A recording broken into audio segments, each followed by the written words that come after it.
Okay, let's dive in. 98%. Wow, that's the number the devil figure throws out in our source material. Claims he controls almost everyone. What's the point of a claim like that right off the bat? Well, it's definitely attention-grabbing, isn't it? It immediately sets the scale, frames the whole conversation as this huge battle for, individual control.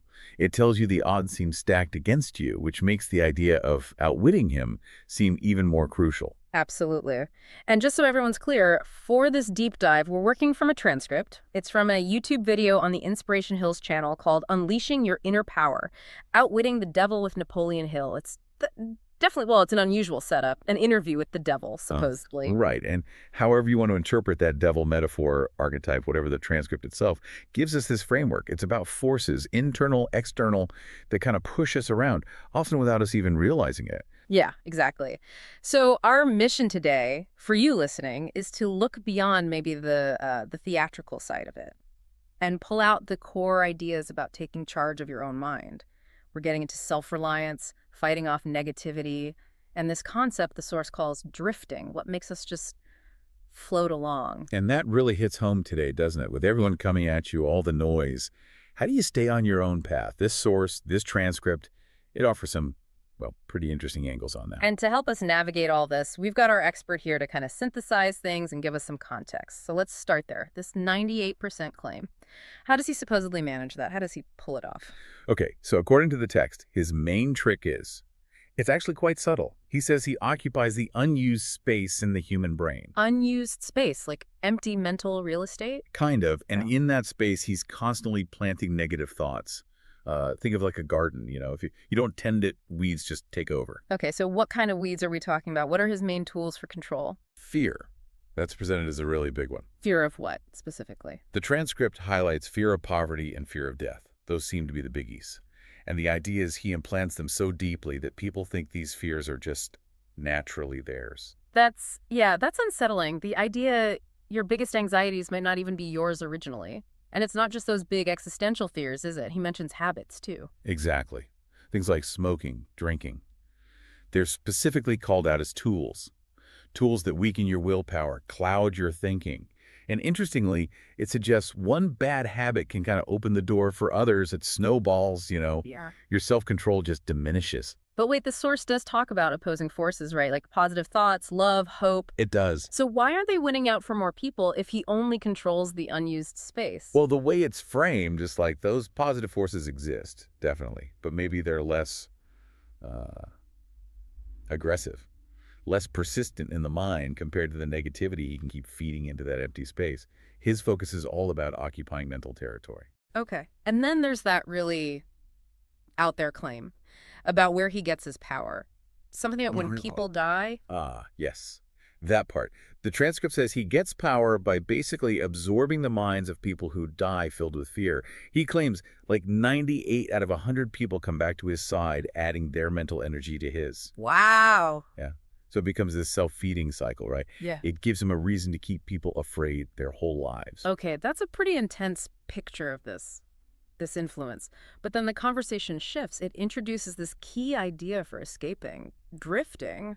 What exactly is drifting here? Drifting is, well, it's defined as letting circumstances control you, not thinking for yourself, just passively accepting whatever life throws your way. Hmm? It's the total opposite of living with definite purpose. And how does he supposedly get us drifting? It sounds like it starts young.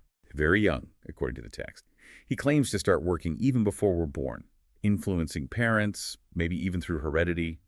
Then after birth, environment is key. Things like aimless schooling, maybe parental influences that discourage questions, even some religious teachings. Yeah, it mentions the fear of hell specifically as something that stops independent thought. Right. Which is a pretty provocative statement, isn't it?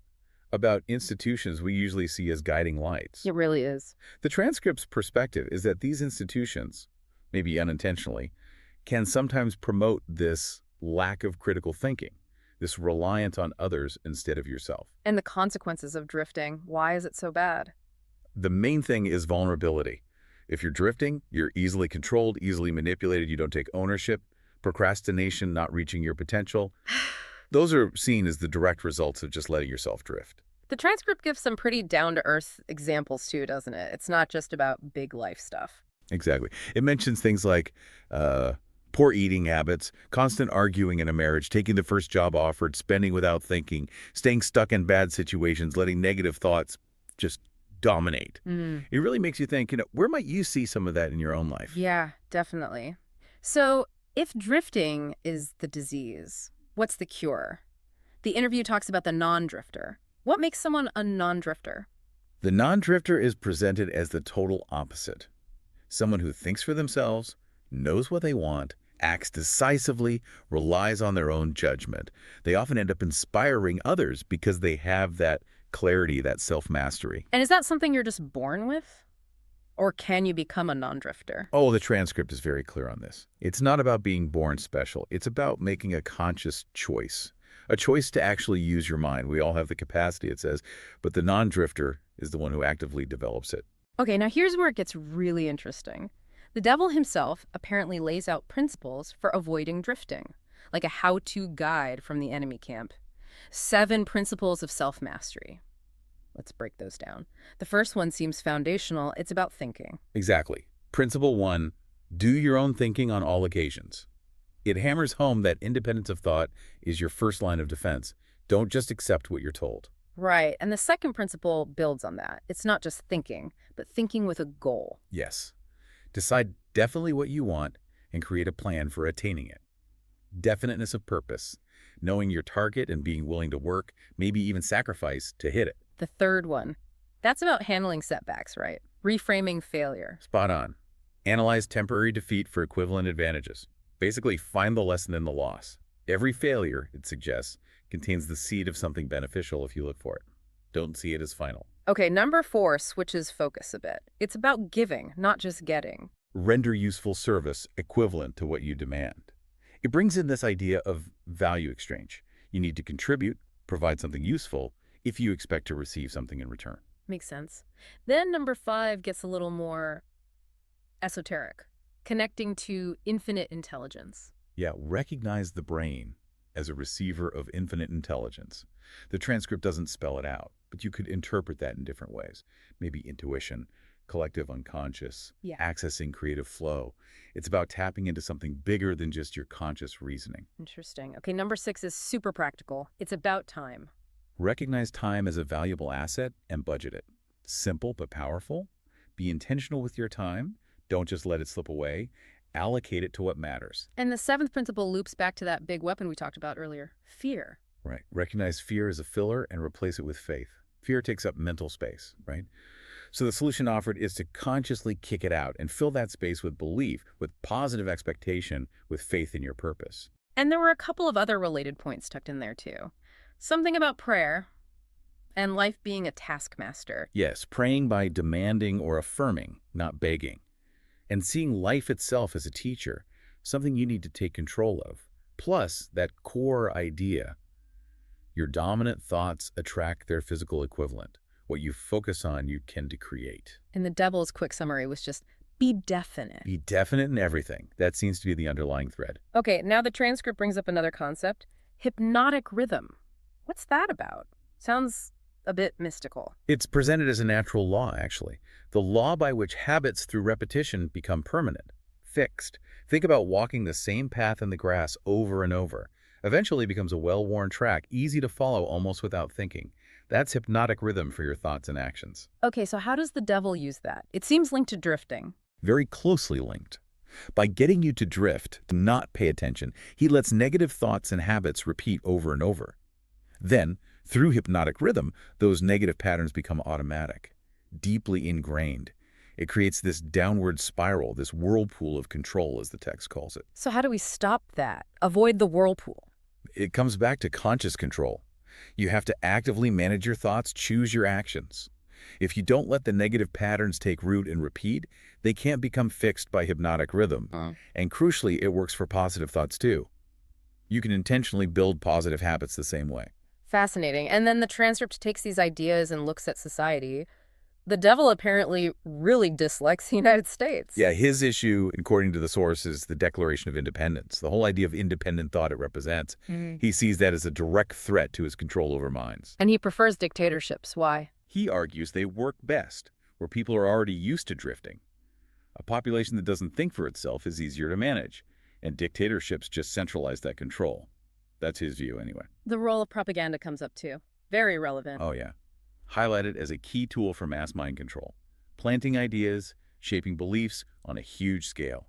But maybe the most shocking part is him claiming churches and schools are his allies. How does he figure that? Well, the argument presented is that they sometimes help him unintentionally by instilling fear, fear of hell, maybe fear of failure, and by focusing too much on just memorizing facts instead of teaching how to think critically. This, he claims, encourages that passive acceptance, that drifting. Wow, the discussion also digs into love and fear. And love can be a bait. Yeah, that's the idea. Uncontrolled love, or maybe love that makes you dependent, can apparently lead to drifting. If it overrides your own thinking and willpower, you just passively follow it. And fear is still a major weapon, especially fear of what others think. Fear of criticism, specifically, called out as super effective for shutting down independent thought. People don't want to be judged, so they conform, they don't speak out. Then there's his take on sin and faith. It's definitely not the standard version. Not at all. Sin is basically anything that causes unhappiness. Overeating, negative thoughts, ignorance, drifting itself. Faith is the opposite. Actively using positive thoughts, having that definite purpose, believing in it, and shutting out the negative. Self-discipline gets mentioned again. The second principle, where should someone start with that? The starting point suggested is mastering your basic appetites. Food, sex, and maybe most interestingly, the appetite for just holding opinions without really examining them. Getting control there builds the foundation. And learning from adversity, the third principle, that comes up again too. Right. Every setback contains a potential advantage. Failure isn't permanent unless you accept it as permanent. It's a chance to learn, regroup, start fresh with more wisdom. Environment is stressed as well. The fourth principle, who you're around, where you are. Huge impact. Our surroundings shape our thought habits, and then hypnotic rhythm locks those habits in. So the advice is, choose your associates carefully, especially marriage partners, close friends, work colleagues, and actively shape your environment to support positive thinking. And the fifth principle, the mastermind. Two heads are better than one. Essentially, yeah. The power of two or more minds working together in harmony towards a specific goal, it creates a synergy, a more complete kind of intelligence. And we circle back again to definiteness of purpose. Principle number one, it really feels like the cornerstone. It absolutely is presented that way. It's the key to closing the door of your mind to his influence, to drifting. Though there's a warning, definiteness without ethics can turn into greed or trampling on others. So balance is needed. And the last one, number 7, is caution, which seems pretty straightforward. Plan your moves, think ahead, avoid unnecessary risks. The drifter just jumps in without thinking. Caution also includes, again, being careful about who you associate with. So the transcript kind of wraps things up by tying together drifting, hypnotic rhythm, and time. Those three together sound formidable. They're described as the three things that really hold people's destinies. Problems often aren't sudden. They're the result of small drifts, compounded over time, solidified by hypnotic rhythm. Okay, so let's bring it back to you, the listener. After diving into all this strange interview, what are the big takeaways? I think the biggest one is the sheer power of your own conscious thought, realizing that passivity, that drifting, leaves you open to influence, but also, crucially, that self-mastery is possible. These principles, however they're framed, offer a path. The control really does lie within you. Right. So here's maybe the final thought for you to chew on. Are there parts of your life, maybe small parts, maybe big ones, where you suspect you might be drifting? Just going with the flow without really choosing? And if there are, what's maybe just one definite thing you could decide, one definite step you could take, maybe even today, to take back the wheel in that area? Yeah, thinking about these ideas as you go through your day, as you consume information, as you make choices, it can help you build that more critical, more self-directed approach. It's about applying it, really.